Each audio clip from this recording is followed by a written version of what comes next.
Holy shit, what the fuck did I just listen to? Holy crap, man. I gotta tell you guys about an album I just got done listening to. It's an album by a band called Creeper, called Eternity in Your, I think called Eternity in Your Arms. The 11-track album from this band. They're like a punk, melancholy band.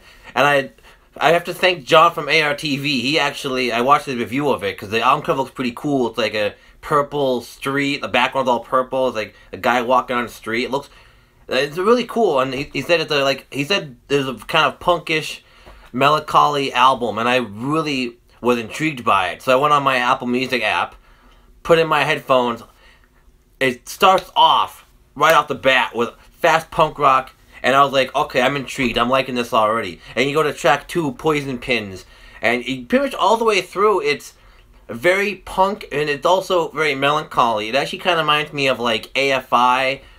You know, a lot of people saying it, I was looking up, a lot of people saying it's like Alkaline Trio, but to be honest with you, I'm not the biggest Alkaline Trio fan. Haven't heard much of their music. I got the punk rock hairstyle today too, because I haven't had a chance to comb it or anything. But it might be more of AFI, and it's kind of funny because it's a faster sound as well. So it kind of reminds me, if you took old AFI, like the fast punk rock sound that they used to have in the 90s, and you mix it with the melancholy sound and lyricism that new AFI has, it's like the best of both worlds, but it's not AFI, it's Creeper. And it's actually pretty cool. I went back and listened to their other EPs, the Stranger EP, and the other EP, the first EP, I don't remember what it's called at this point. I'm pretty much doing this off the cuff because I wanted to just get my reaction out there. And damn, this is a good-ass album. Like, it's gut-wrenching, it's head-bumping, it's just so good. Like, it's kind of like a roller coaster. You have songs like Crickets on there and Misery. And I really like, I think her name is Hannah, I want to say, who's the female vocalist, and she takes the lead on Crickets. It's so good, very melancholy. I really feel like I'm going to use that word a lot in this review, but in a good way. And it's actually about, you know, her having exes, and she doesn't know how she feels about her personality, you know. Maybe there's something wrong with her. She doesn't know maybe there's something wrong with me. And that's why I have all these exes. And it's very, very gut-wrenching the way she sings that. And that's actually one of the main cuts off the album I could really feel myself with. Because I had that problem too. I had a couple exes, and I thought there's something wrong with me. Because, you know, I couldn't find a girlfriend. But, you know, obviously I have a fiance now, so I don't really worry about that as much. But the song still grips me because of my past. And I really appreciate her, you know, letting her take a lead in the song. Because in the 2 EPs I heard that I listened to, she doesn't really have any vocals or any kind of lead role in it. So I'm actually happy that they gave her like one song dedicated to her and kind of her experiences and kind of her own take on the sound. And it fits in very perfectly with this record. The record's only 11 tracks, which kind of sucks. I wish there were more tracks. Maybe there was a deluxe edition or something later on, but there's pianos, there's guitars, there's amazing drums. Like, the drums on this, I have to say, are amazing. They just sound really crisp and clean, and a lot of the faster songs especially just blew me away. I love it. Like, and you could definitely tell they were influenced by bands like AFI and Alkaline Trio and stuff like that. And even a little bit of a Blink-182 sound in there too, a little bit. Even if some of the newer sound is in there as well. And I really like that. You know, there's not a lot of bands nowadays that are doing the pop-punk, melodic hardcore sound. And I think they're one of the few bands that are actually doing that. And it's not overly poppy either. There's a lot more leanings towards post-hardcore on this as well, which I really like a lot. Like, I love the fast drums.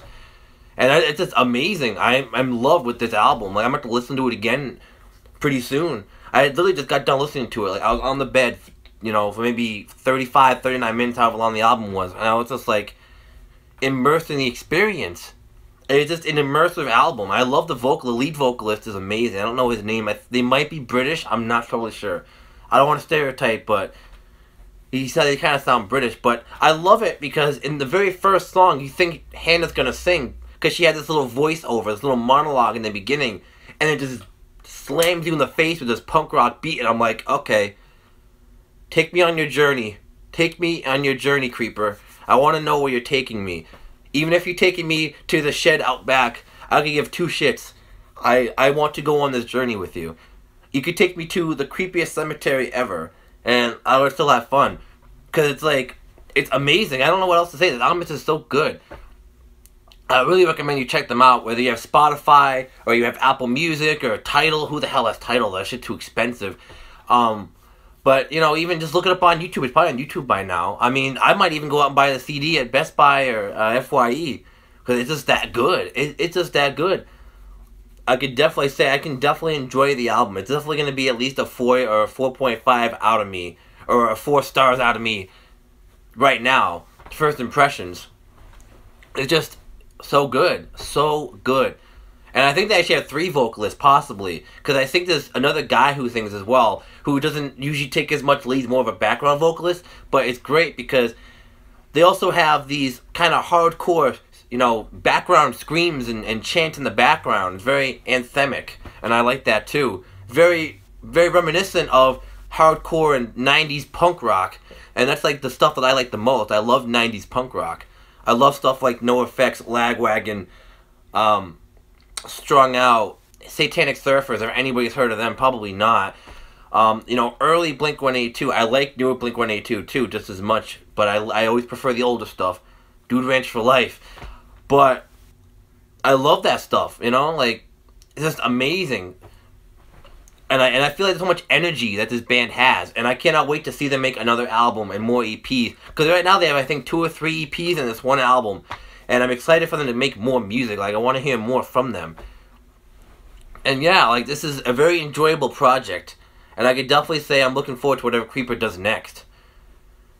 And their repertoire and their very, very mixed sound. It's definitely something different. Like, it definitely sounds like something that could come out from the 90s. But also sounds like something that could come up from now. Because what I got from it was the lead singer sounds just like Davey Havok. And I like that. Like I was saying earlier with the influence of like the newer AFI. It sounds like Crash Love. But it sounds like if Crash Love was turned to 11 and it had really fast drums. Like if AFI made an album that sounded like Crash Love and like, say, Answer That and Stay Fashionable. Or The Art of Drowning. Because The Art of Drowning is pretty much what this album kind of sounds like actually. Because The Art of Drowning was like AFI's last punk record before they kind of went to Sing the Sorrow and December Underground, that kind of more gothic tone that they went for later on. But it also has those themes in it. So it's kind of like a mixture of both worlds, and I really like that a lot, with the Blink-182 influences in there, and it's great. It's just amazing. Like, I'm so glad that I watched John's review, because, you know, I just saw the album cover, and I saw, I don't watch everything that reviews put up, but I just saw it, and I'm like, I have to. I just got done watching the review, too, before I listened to the album. Like, it's on my TV right now, it's YouTube. I'm about to actually watch the Shins review from John as well, and I might actually listen to that, too. We'll see what he says, and, you know, I don't go by what everybody says. Like, I like to listen to stuff on my own, but, you know, John's like, go check it out. And as soon as you go on Apple Music, it says right there, punk with melancholy something or other. And I'm like, okay, well, I'm going to listen to this. And first track just grabs you. It shakes you.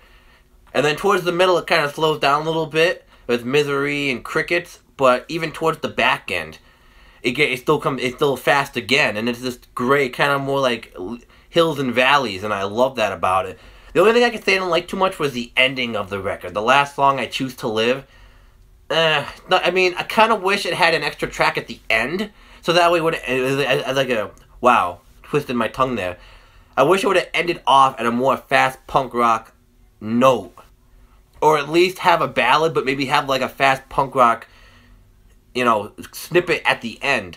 Kind of like how Blink-182 did Sorry at the end of Dude Ranch. It's kind of like a punk ballad, but it's very fast, and it's very aggressive, hits you really hard at the end of that record, and it's very impactful. It's a very impactful track. It leaves you wanting more.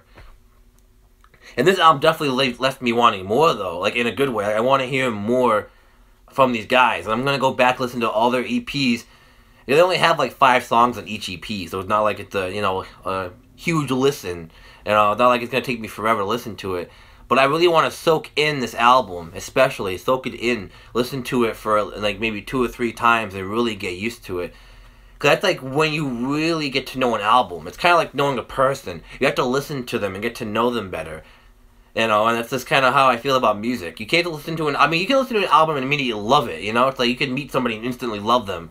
But you really can't get to know them and get to really, like, know their ins and outs without listening to it and actually knowing them and paying attention. You know, it's like you can't just skip over stuff. I try not to skip over tracks on albums either, unless it's god awful. But this album, I didn't skip over one track at all. I mean, I might not listen to the last track that often. I might just cut off at track 10. But other than that, this whole album is pretty much flawless for the most part. So, for my first impressions, I'll have to give Creeper, their album, Eternity from Your Arms, Eternity in Your Arms, I'll have to give that a 4 out of 5 stars for me, man. Maybe even 4.5. I really enjoyed this project. I cannot wait to see what they do next. I hope you guys enjoyed my impression / review. I'll see you guys around, and keep swinging on those vines, people.